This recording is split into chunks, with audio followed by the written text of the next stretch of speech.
French aerospace company Dassault Aviation has successfully completed sales negotiations for 12 Rafale fighter jets to Serbia.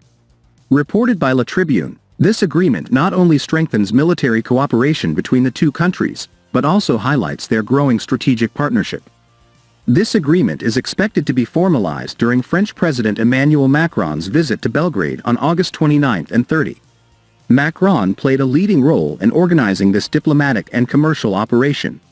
Dassault Rafale is one of the world's leading fighter jets from the 4.5 generation.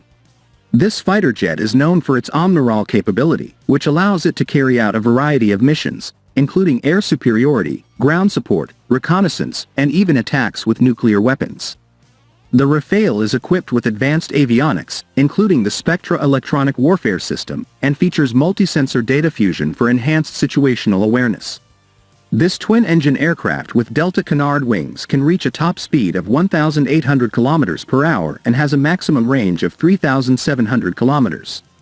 With 14 weapons bays, the Rafale is capable of carrying a variety of weapons, including air-to-air missiles, precision-guided bombs and anti-ship missiles. For Serbia, this advanced Rafale fighter jet will replace the role of Eastern-made aircraft owned by its air force, namely 14 Soviet-era MiG-29 units.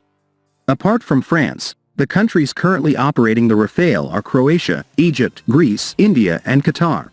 Soon followed by Indonesia, the United Arab Emirates and Serbia.